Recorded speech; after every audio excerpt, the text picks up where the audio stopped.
They say behind every great man is a great woman. But in Ethan James's case, behind him was the woman who owned the very ground he walked on, and he didn't even know it.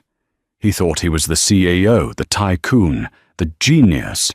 He thought his quiet wife, Evelyn, was just a trophy gathering dust in their Hamptons estate. So, he replaced her with a younger, hungrier model. He served Evelyn divorce papers, thinking he'd walk away with $500 million. He was wrong. When he signed those papers, he didn't just end a marriage. He triggered a clause in a blind trust that would erase his existence from the corporate world in less than 24 hours. This is the story of how a man chose his mistress over his wife, only to realize too late that his wife was the one holding the leash. Ethan James adjusted his cufflinks in the reflection of the floor-to-ceiling windows of his corner office on the 45th floor of the Hudson Yards Tower. Below him, New York City looked like a circuit board, humming with energy he believed he controlled. He was the CEO of James Hart, a logistics and shipping conglomerate that moved everything from microchips to crude oil across the Atlantic. At 48, Ethan was the picture of American corporate royalty: silver fox hair, a jawline that could cut glass, and a bespoke Brioni suit that cost more than most people's cars. "Sir, the merger documents with the Omni Group are ready for review." His assistant, a terrified young man named Greg, stammered from the doorway. "Leave them," Ethan said, not turning around. "And cancel my dinner with Evelyn. Tell her the European markets are volatile. I'll be late." He wasn't going to be late. He was going to be with Jessica. Jessica Ford was 26, the new VP of marketing he'd personally headhunted from a boutique firm in Chicago. She was everything Evelyn wasn't: loud, ambitious, demanding, and visibly impressed by Ethan's power. Evelyn, his wife of 20 years, had become part of the furniture. She was soft-spoken, charitable, and maddeningly content with gardening at their estate in Greenwich. She never asked about the stock price. She never challenged him. She just poured tea and smiled that vague, gentle smile. Ethan hated it. He needed fire, and Jessica was an inferno. Later that evening, at a secluded table in Le Bernardin, Jessica swirled her Pinot Noir. "Are you going to do it, Ethan?" she asked, her voice low. "Or are we going to keep playing house while she picks out drapes for the summer home?" Ethan reached across the table, taking her hand. "I spoke to the lawyers at Skadden today. The paperwork is drafted. We're in a community property state for the primary residence. But the prenup, it's old. 20 years old. My assets have grown tenfold since then.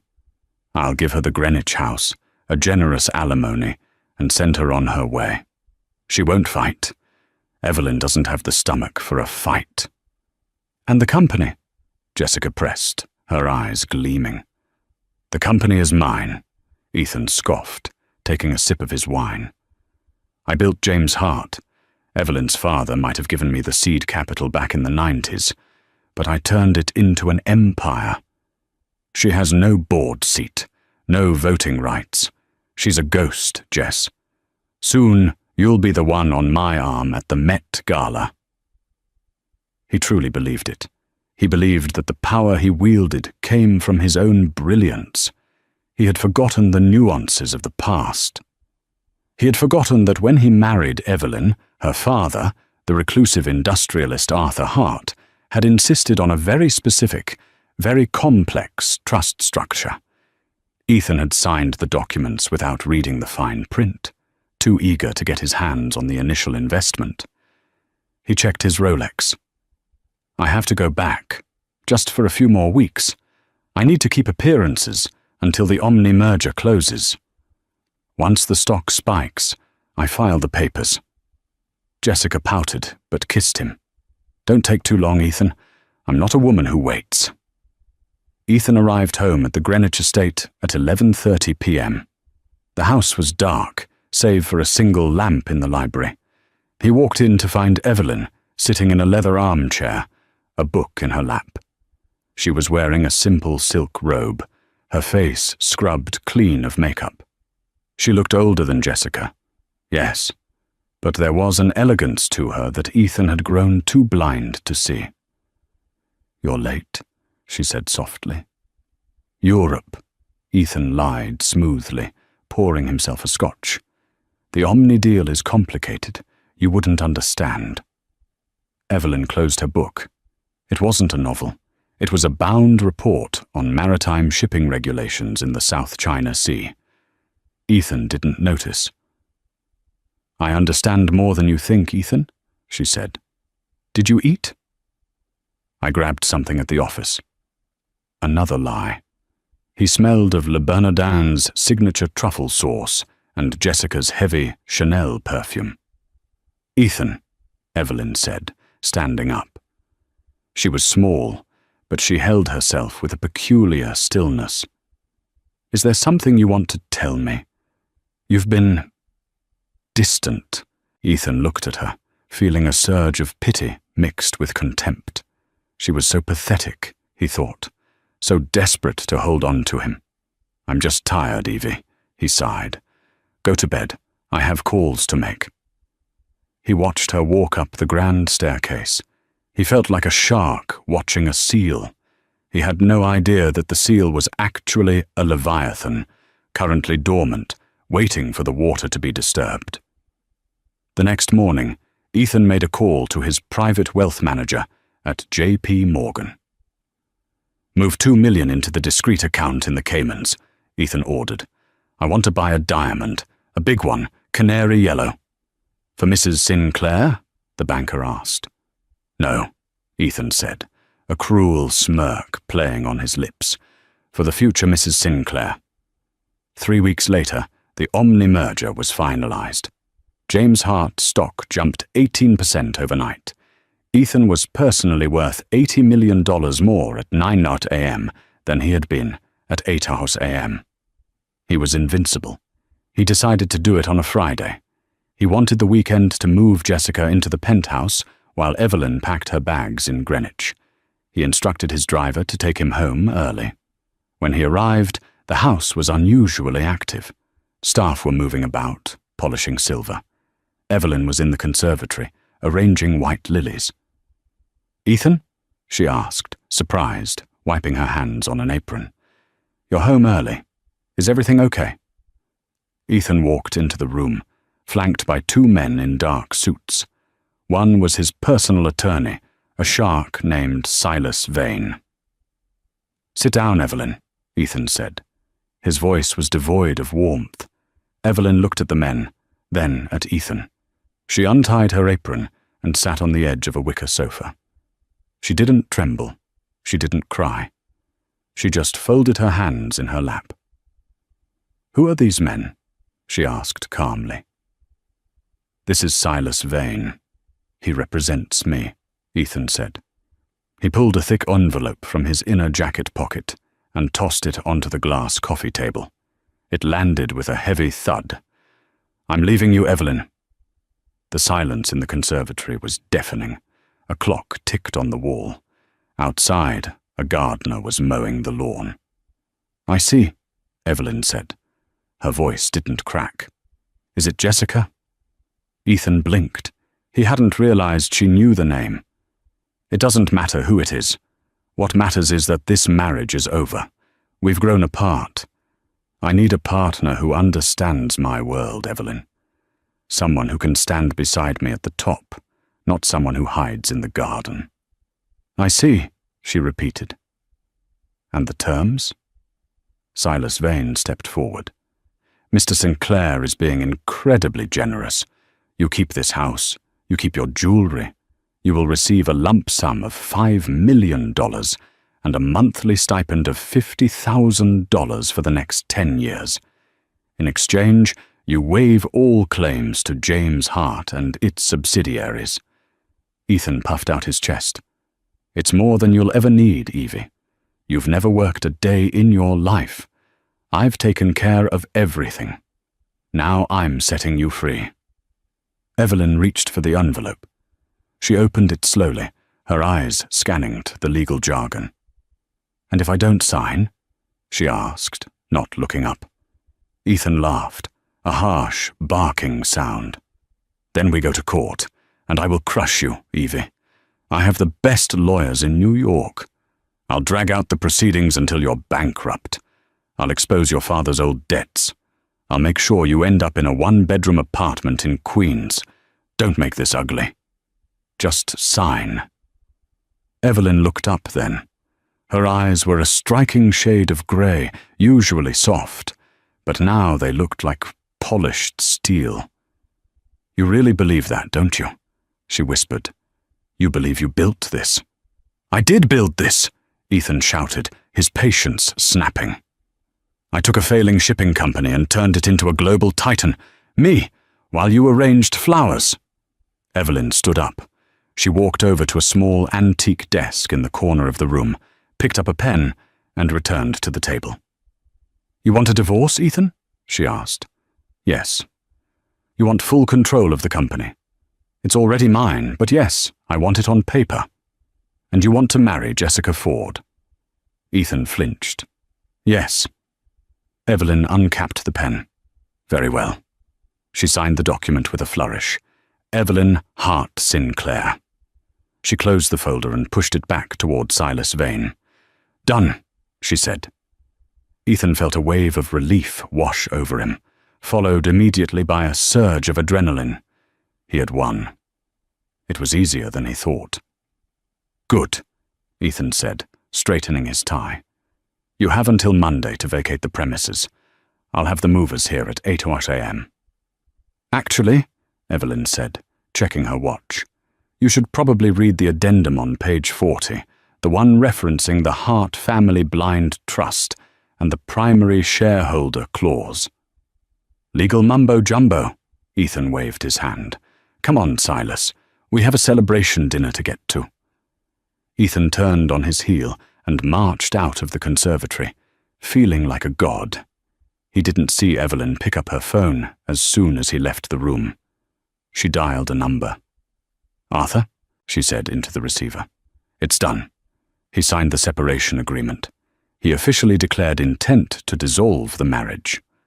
On the other end of the line, Arthur Pendleton, the 80-year-old executor of the Hart estate and the most feared corporate litigator of his generation, chuckled dryly. "Did he initiate it, Evelyn?" "That's the key. Did he serve you?" "He did. In front of witnesses." "Then the bad faith clause is triggered," Arthur said. "The assets revert. The proxies are withdrawn, effective immediately." Evelyn looked out the window as Ethan's Maybach sped down the driveway. "Execute Order 66, Arthur," she said, a rare, cold smile touching her lips. "Freeze his corporate cards. Lock him out of the server. And Arthur, call the board. Tell them the chairman has been relieved of his duties. The owner is returning." She hung up the phone and looked at the lilies. She snapped the head off one of them with a sharp crack.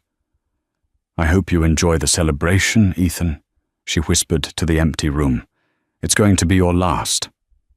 The celebration was set at the Vault, an exclusive members-only club in Tribeca, buried 3 stories underground inside a converted bank vault from the 1920s.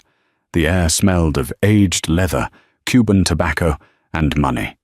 It was the kind of place where the menu had no prices because, if you had to ask, you didn't belong. Ethan James sat in a plush velvet booth, the dim amber lighting catching the crystal rim of his glass. Across from him, Jessica Ford was glowing. She wore a dress that cost more than the average American, made in 3 months. A shimmering silver slip that clung to her like a second skin. She was already scrolling through Zillow on her phone, looking at penthouses in Manhattan. "I'm thinking the Upper East Side is too stuffy," Jessica said, swiping a manicured finger across the screen. "Tribeca is better, or maybe a brownstone in the West Village, something with a rooftop garden. I can't deal with Evelyn's hydrangeas anymore. I want modern, Ethan." Stark, white, modern. Ethan swirled his vintage Dom Perignon, savouring the bubbles. He felt a profound sense of lightness. The anchor of his marriage had been cut loose. The heavy, silent judgment of Evelyn was gone. "Get whatever you want," Ethan said, his voice thick with the arrogance of a man who believed he had just pulled off the heist of the century. "The Omni deal bonus hits next week. That alone covers the down payment on anything in this city." "And the divorce?" Jessica asked, looking up from her phone, her eyes narrowing slightly. "She really just signed? No fight? No screaming?" "Evelyn is a woman of minimal substance," Ethan said, dismissing the memory of his wife with a wave of his hand. "She knows her place. She knows I'm the engine that keeps her lifestyle running. Fighting me would mean cutting off her own oxygen supply. She's practical, if nothing else." He signaled for the sommelier. "Another bottle, the 96 Bollinger, and bring the caviar service, the beluga." The hours blurred into a haze of self-congratulation. Ethan recounted the meeting with the Omni Group executives for the third time, embellishing his own ruthlessness with each retelling. Jessica feigned interest, but her eyes kept darting to the diamond ring Ethan had promised to buy her the next day. Around 1 a.m., the bill arrived. It came in a heavy leather folio, discreetly placed on the edge of the table. Ethan didn't even look at the total. He reached into his jacket pocket and pulled out his Centurion card, the black titanium card that was the ultimate symbol of his status. He slid it into the folio with a practiced flick of his wrist. "Add 20% for yourself," he told the waiter, a young man named Pierre whom Ethan had known for years. "Thank you, Mr. James," Pierre said, bowing slightly before retreating to the payment terminal near the bar. Ethan leaned back, loosening his tie. "To us," he toasted, raising his glass. "To the future." Jessica clinked her glass against his. "To the future, Mrs. James." Minutes passed. The low hum of jazz filled the room. Ethan was tracing the line of Jessica's jaw with his thumb when he noticed Pierre returning. The waiter's usually impassive face was flushed. He held the leather folio with both hands, looking uncomfortable. "Mr. James," Pierre whispered, leaning in so as not to disturb the neighboring tables. "I apologize, sir. There seems to be an issue with the card." Ethan frowned, his hand freezing on Jessica's neck. "What kind of issue? The chip?" It was declined, sir," Pierre said, looking at the floor. "Code 05. Do not honor." Ethan laughed, a short, sharp bark of disbelief. "Don't be ridiculous, Pierre. That card has no limit. Run it again, or type the numbers in manually." "I did, sir. 3 times. The system flagged it as lost or stolen." Jessica's smile faltered. "Ethan? What's going on?" "Nothing," Ethan snapped, his face heating up. "Bank error. Incompetence." He reached into his wallet and pulled out his platinum business card. "Use this one, and tell your manager to fix his machine before I buy this place and fire everyone." Pierre took the second card and hurried away. Ethan took a deep drink of his champagne, but it tasted sour now. "Ridiculous," he muttered. "Probably a security freeze because of the purchase I made earlier for the diamond." Jessica relaxed. "Oh, right. The diamond." 5 minutes later, the manager of the vault approached the table. He was a tall, severe man named Henri. He wasn't holding the folio. He was holding Ethan's cards. "Mr. James," Henri said, his voice icy and loud enough that the table next to them turned to look. "Both cards have been declined.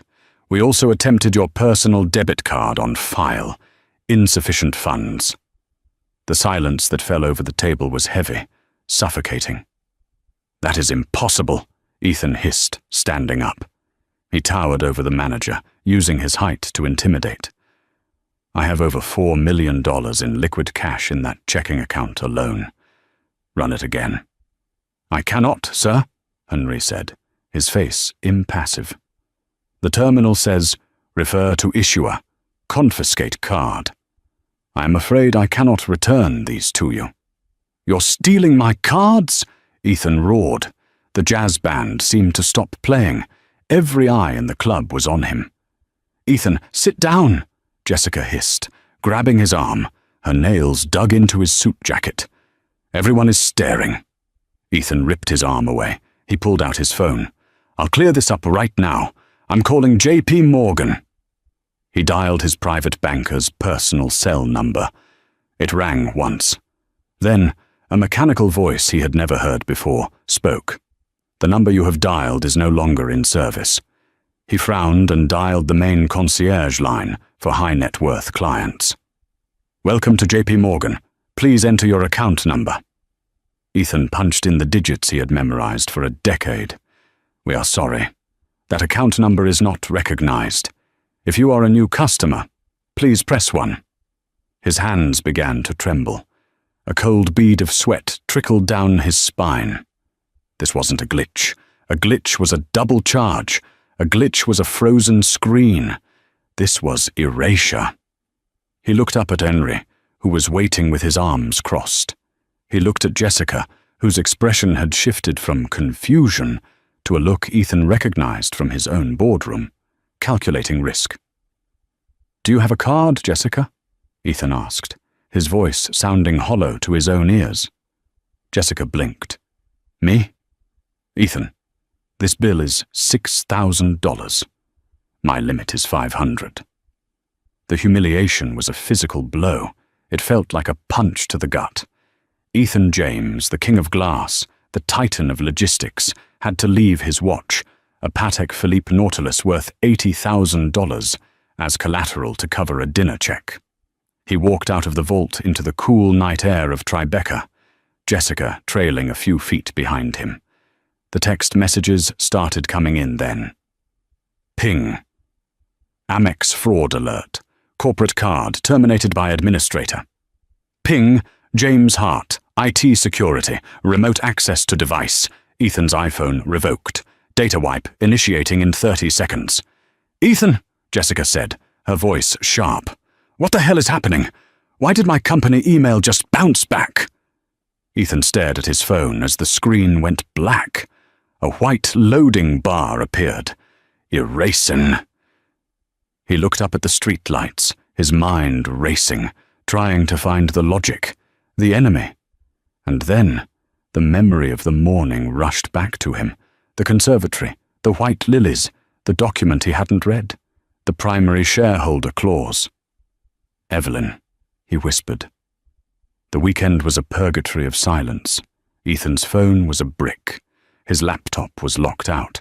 He couldn't access his bank accounts, his email, or even the security gate of the Greenwich estate, which, he found out when he tried to return to get fresh clothes, had been recoded. He had spent 2 nights at the St. Regis, forcing the concierge to bill it to the company account, praying the hotel hadn't been notified of his status yet. Monday morning arrived with the grey, heavy weight of a funeral. Ethan dressed in the same suit he had worn on Friday. It was wrinkled now, the crispness gone. He didn't care. He needed to get to the office. He needed to get into the building. Once he was in the C-suite, he could fix this. He could fire the IT director. He could scream at the legal department until they reversed whatever clerical error Evelyn had triggered.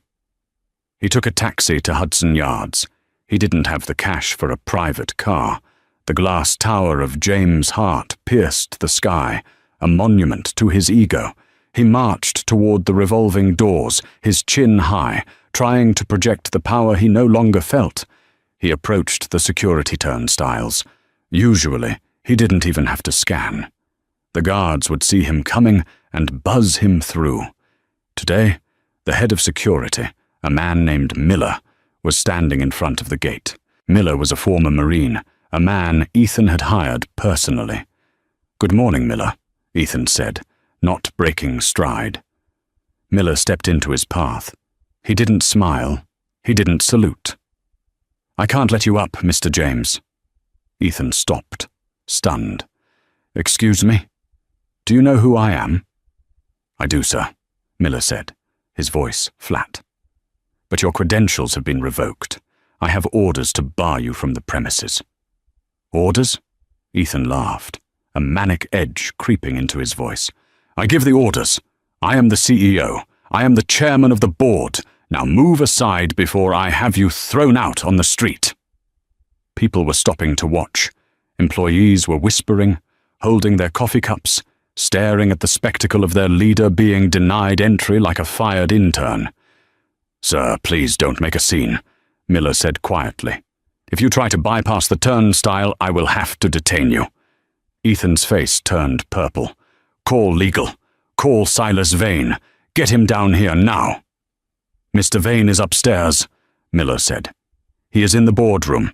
They are expecting you, but I have to escort you. You are to be treated as a visitor. Visitor badge only." Ethan felt the blood drain from his face. A visitor badge, a plastic clip-on tag. "Fine," Ethan spat. "Take me up." The elevator ride was silent. Miller stood with his hands clasped behind his back. Ethan stared at the floor numbers ticking up, his heart hammering against his ribs like a trapped bird. 3, 44, 45. The doors slid open. The executive floor was quiet. Too quiet. Usually phones were ringing, assistants were running. Today the staff sat at their desks, heads down, typing furiously. No one looked up as he passed. It was the silence of a crew that knew the captain had been thrown overboard. Miller led him to the double mahogany doors of the boardroom. He opened one door and gestured for Ethan to enter. Ethan straightened his jacket, smoothed his hair, and walked in. The room was full. The entire board of directors was there. Silas Vane, his own lawyer, was sitting at the far end, looking pale and refusing to meet Ethan's eyes. But it was the person at the head of the table who sucked the air out of Ethan's lungs. Evelyn was sitting in his chair. She wasn't wearing her gardening clothes. She was wearing a tailored navy suit with a high collar, her grey hair pulled back in a severe, elegant chignon. She wore no jewellery except for a simple gold pin on her lapel, the crest of the Hart family. She looked small in the massive leather chair, yet she occupied the space with a terrifying gravity. To her right sat Arthur Pendleton, the octogenarian lawyer, looking like a vulture who had just spotted a fresh carcass. "You're in my seat," Ethan said. It was a weak opening, and he knew it. "Sit down, Ethan," Evelyn said. Her voice was not the soft murmur he was used to. It was projected, clear and resonant.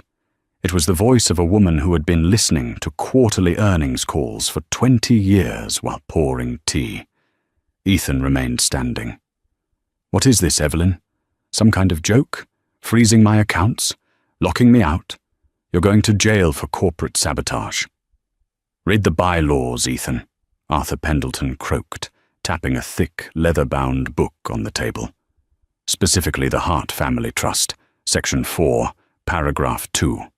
"I don't care about your father's trust," Ethan shouted, slamming his hand on the table. "I built this company. When I took over, stock was at $10. Now it's at $200.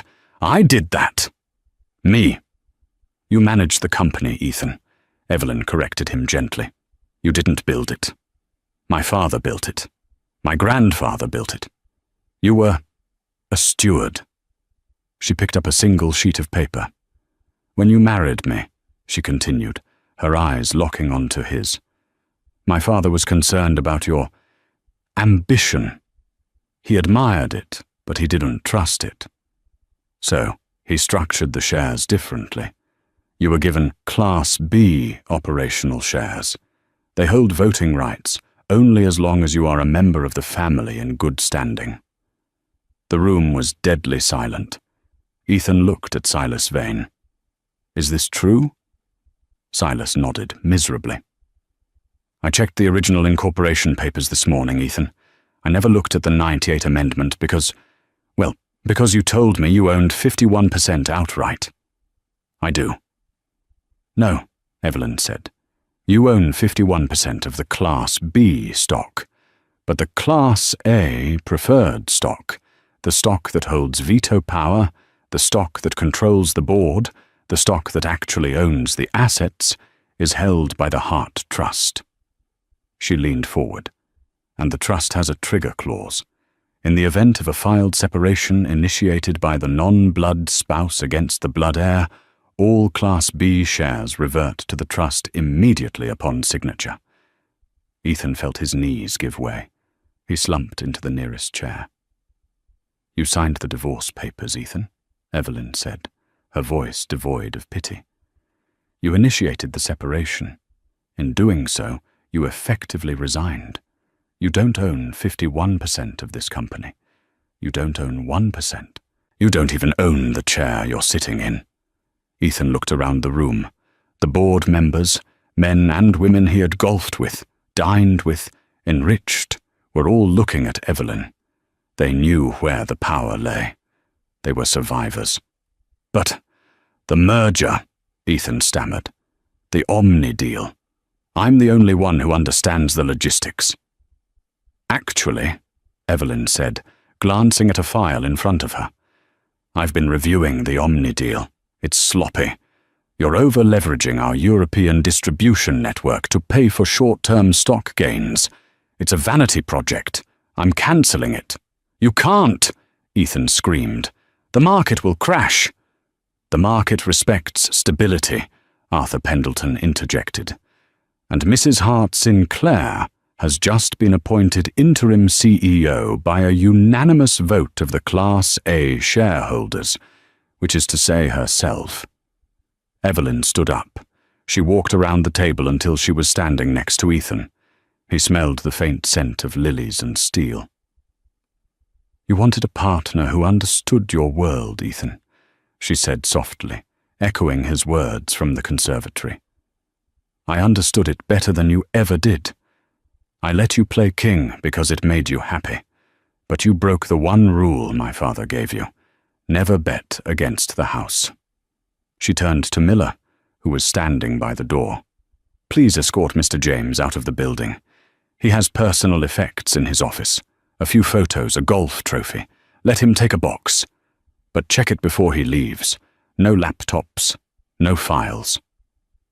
Evelyn, please, Ethan whispered, the reality finally crushing him. Don't do this. I'll fire Jessica. I'll tear up the papers. We can go back. Evelyn looked down at him. For a second, he saw a flicker of the woman who had loved him for 20 years. But then he saw the woman he had betrayed. Go back? She asked. Ethan, the movers are at the Greenwich house right now. But they aren't packing my things. They're packing yours. She turned her back on him and walked toward the window, looking out over the city she now commanded. Get him out of my sight. The walk from the elevator bank to the revolving doors of the James Hart Tower was the longest journey of Ethan James's life. He carried a standard-issue banker's box containing a framed photo of himself golfing with a senator, a brass putter, and a stress ball. That was the sum total of 20 years of executive dominance. It was raining in Hudson Yards, a cold grey drizzle that slicked the pavement. Ethan stood on the curb, the box rapidly getting soggy. He instinctively raised his hand to hail a cab, then remembered he had no cash and no active credit cards. He lowered his hand, feeling the water seep into the shoulder of his Brioni suit. He had to get to Jessica. She was the only lifeline left. She was smart. She had her own savings, surely. They could regroup. He still had his contacts. He could start a consulting firm. He was Ethan James, damn it. People would pay for his brain, even if he didn't have the capital. He walked 40 blocks uptown to the St. Regis, where he had booked a suite for them under the company account. His Italian leather loafers blistered his feet. When he arrived at the hotel, he was dripping wet and out of breath. He marched to the front desk, ignoring the wary look of the concierge. Key for suite 1402, Ethan demanded. I lost mine. The concierge, a man who had bowed to Ethan for a decade, typed into his terminal. He frowned. "Mr. James," the concierge said, his voice dropping to a whisper. "I'm afraid that room has been locked out. We were contacted by the credit card issuer an hour ago. Fraud alert. We've been instructed to hold all luggage until the outstanding balance of $12,000 is settled." Ethan gripped the marble counter. "My fiancée is in that room. Ms. Ford." "Call her down." "Ms. Ford checked out 20 minutes ago, sir. She settled her personal incidental charges with her own card and left." Ethan felt the room spin. "Left? Where did she go?" "I believe she asked the doorman for a car to JFK, sir." Ethan turned and ran. He ran out of the hotel, ignoring the doorman, and sprinted toward the subway entrance. He jumped the turnstile, risking arrest, and caught an E-train toward the airport. He didn't know which terminal. He didn't know which flight.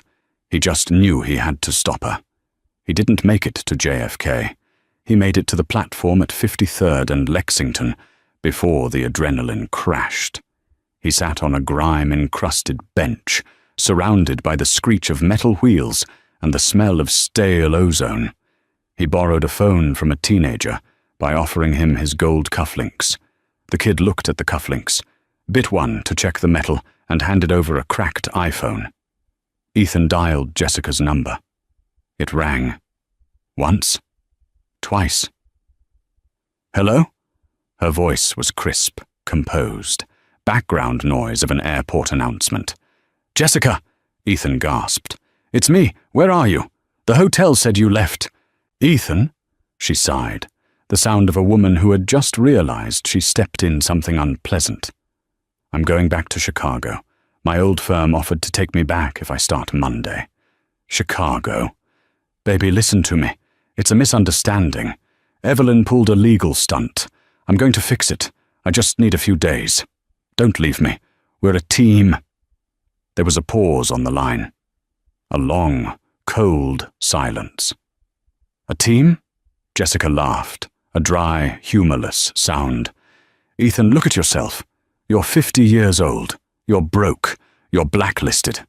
I checked Bloomberg while I was packing. The news is already out. James ousted. Heiress reclaims throne. You're radioactive." "I did this for you," Ethan screamed, causing commuters to step away from him. "I blew up my life for you."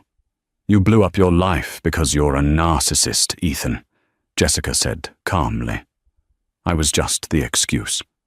And frankly, you were interesting because you were powerful. Without the jet, without the black card, without the CEO title, you're just a soured, older man going through a midlife crisis. And I don't do charity." "I love you," he whispered, his voice breaking. "You love the way I look at you," she corrected. "Goodbye, Ethan. Don't call me. I'm changing my number when I land." The line went dead. Ethan handed the phone back to the teenager. He sat on the bench, head in his hands. He reached into his pocket and pulled out the engagement ring box, the empty box. He had never picked up the diamond. The wire transfer hadn't gone through. He had nothing. No wife, no mistress, no home, no money. That night, Ethan James, the man who had shaped the logistics of the North Atlantic, slept in a 24-hour laundromat in Queens because it was warm and nobody asked him to leave. While Ethan was shivering on a plastic chair in Queens, Evelyn Hart Sinclair was sitting in the frantic quiet of the James Hart CEO's office. It was 2 a.m. on Tuesday. The room looked different. She had already removed the modern abstract art Ethan favored and replaced it with the old maritime oil paintings her father had loved. The chrome desk was covered in stacks of paper. Across from her sat Arthur Pendleton and a team of 3 forensic accountants from Deloitte. They had been working for 16 hours straight. "It's worse than we thought, Evelyn," Arthur said, rubbing his tired eyes. He pushed a ledger across the desk. Evelyn put on her reading glasses. "Show me."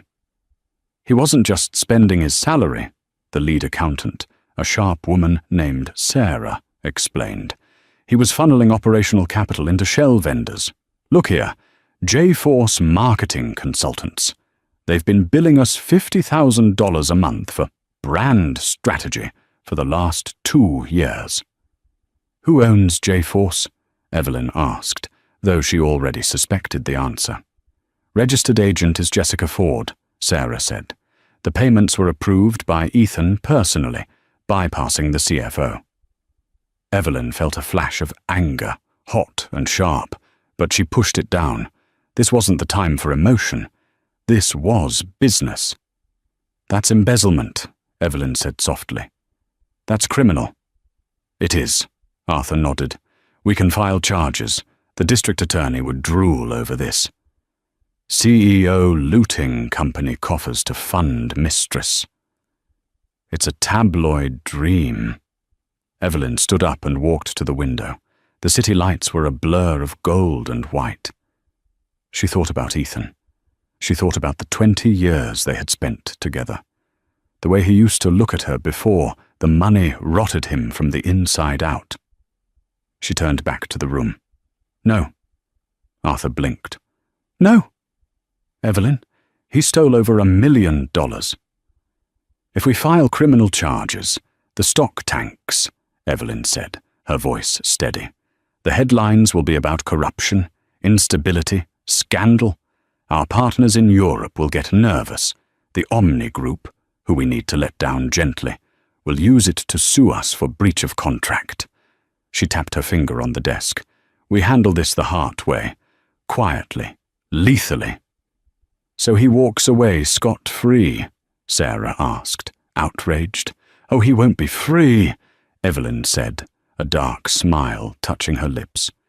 Draft a civil suit, a repayment demand. Itemize every single cent. The dinners, the flights, the marketing fees, the hotel suites. Calculate the interest, and serve it to him. He can't pay it, Arthur noted. He's destitute.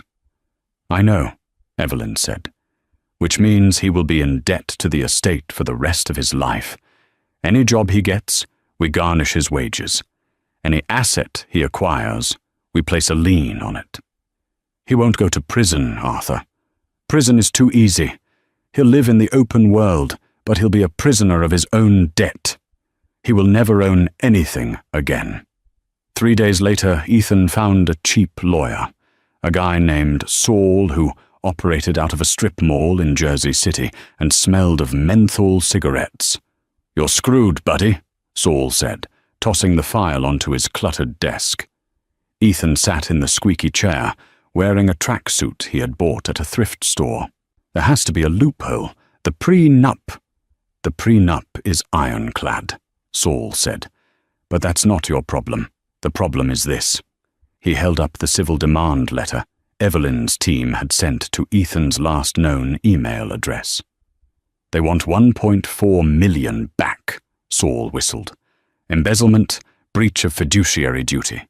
If you fight this in court, they'll depose the mistress. They'll air all the dirty laundry, and then they'll refer it to the FBI. Ethan paled. So what do I do? You fold, Saul said. You sign the admission of liability. You agree to the payment plan, and you pray they don't press charges. Payment plan? Ethan asked weakly. Yeah, 10% of your gross income until the debt is paid. Plus interest. Ethan did the math in his head. At his age, with his reputation destroyed, he wouldn't be getting another CEO job. He'd be lucky to get a mid-level sales role. He would be paying Evelyn back until he died. He walked out of the lawyer's office into the bright, unforgiving sunlight. He passed a newsstand. On the cover of Forbes was a face he knew better than his own. It was Evelyn. She was standing on the bow of a container ship, wind in her hair, looking fierce and regal. The headline read, "The Silent Partner Speaks, How Evelyn Hart Saved Her Empire from Ruin." Ethan stared at the magazine. He reached into his pocket to buy it, but found only lint and 2 quarters. It cost $5. He couldn't even afford to read about his own failure. He turned away, pulling his hood up, and disappeared into the crowd of anonymous faces, just another man who had reached for the sun and forgotten that his wings were made of wax. 12 months later, the winter in New Jersey felt colder than Ethan remembered. Perhaps the weather hadn't changed, but his insulation against it had. Gone were the cashmere overcoats and the heated leather seats of the Maybach. Now there was only a thin polyester windbreaker and the drafty interior of a used Honda Civic. Ethan parked the car in the employee lot of Red Hook Logistics, a mid-tier trucking depot in Newark. It was 5:30 a.m. The sky was the color of a bruised plum, dark and unforgiving. He punched his time card. The sound, ka-chunk, was the rhythm of his new life. "Morning, Rick." The depot manager, a 25-year-old kid named Jason, mumbled, barely looking up from his clipboard. "Good morning, Jason," Ethan replied, his voice devoid of its old booming authority. Here, he wasn't Ethan James, the titan of the Atlantic. He was just Rick, the shift supervisor, who knew a surprisingly large amount about international shipping manifests, but owed so much money to creditors that he brought a ham sandwich from home every day. His job was to oversee the loading of crates. It was a cruel irony. He used to own the ships. Now he couldn't even afford the cargo inside them. Every 2 weeks, his paycheck was deposited, and immediately 40% was siphoned off by the court order, the Restitution for Corporate Malfeasance fund managed by the Hart estate. He walked the floor, checking invoices. His back ached. His hands, once manicured and soft, were rough and dry. At 10 a.m., a buzz went through the warehouse. The workers stopped loading. They gathered around the breakroom television, a small, dusty screen mounted on the wall. "Hey, Rick, come check this out," one of the forklift drivers called out. "Isn't this the company you used to work for?" Ethan froze. He walked slowly toward the breakroom. On the screen, a breaking news banner flashed. "James Hart unveils the Evelyn, world's first carbon-neutral cargo vessel." The camera panned to the dry dock in Hamburg, Germany. There was a massive crowd, a sea of photographers, and a bottle of champagne swinging on a rope. And there she was. Evelyn stood on the podium. She looked breathtaking. She wasn't just well-dressed, she was luminous. She wore a white coat that stood out against the grey steel of the ship. Her hair was loose, blowing in the wind, and her smile was genuine. A smile Ethan realized he hadn't seen in the last decade of their marriage, because he had been the one suppressing it. She leaned into the microphone. "This ship represents a new era," Evelyn's voice came through the tinny speakers of the warehouse TV. "For too long, this industry was driven by greed and short-term gains. We built this not just for profit, but for legacy. To the team who stood by me when we purged the rot from the company, I thank you." The rot. Ethan felt the eyes of the warehouse workers on him. They didn't know he was the Ethan James. They just knew he was an old guy who talked about the good old days. But Ethan felt the sting of her words as if she had slapped him across the face. "She's a shark," the forklift driver whistled admiringly. "I heard she took over after her husband tried to run the place into the ground. Guy was a total fraud." Ethan swallowed hard. "Yeah," he whispered. "A total fraud." He turned away from the screen and walked back out to the loading dock. He couldn't watch the champagne bottle smash against the hull. He couldn't watch the symbol of her victory and his erasure. He stepped outside for fresh air. The Newark shipping channel was visible in the distance. A massive container ship was slowly making its way out to sea. It was one of theirs, one of hers, the blue and gold chimney stack of James Hart. He reached into his pocket and pulled out his phone. He had Jessica's number saved, though he never called it anymore. He had looked her up once, months ago. She was married now to a hedge fund manager in Chicago. She was pregnant. She had moved on as easily as she changed handbags. He was the only one stuck in the amber of the past. A black limousine pulled up to the gate of the Red Hook logistics yard. Ethan frowned. Limos didn't come here. The window rolled down. A face he recognized peered out. It was Silas Vane, his former lawyer. Silas looked older, tired. Ethan walked over to the fence. "Silas, what are you doing here?" Silas looked at Ethan, taking in the cheap jacket, the grey stubble, the weariness in his eyes. He didn't mock him, he just looked sad. "I have papers for you, Ethan," Silas said, handing a manila envelope through the chain-link fence. "More lawsuits?" Ethan asked, his voice trembling. "I have nothing left, Silas. She took it all." "No," Silas said softly. "It's a release." Ethan opened the envelope. It was a single document. Notice of debt forgiveness. "She's cancelling the remaining debt," Silas explained. "The remaining $800,000. It's wiped clean. You're free, Ethan." Ethan stared at the paper. The ink blurred as his eyes filled with tears. He should have felt relief. He should have felt joy. But instead, he felt a crushing, final hollowness. "Why?" Ethan asked. "Why now?" "It's her birthday today," Silas said. "She told me she wanted to clear out all the old business. She said—" Silas hesitated. "Said what, Silas?" "She said she doesn't want to carry the weight of you anymore. As long as you owed her money, you were still attached to her. She wants to cut the final string." Ethan gripped the fence. The kindness was the ultimate cruelty. She wasn't forgiving the debt out of mercy. She was forgiving it out of indifference. She had grown so large, and he had become so small, that punishing him was no longer worth her energy.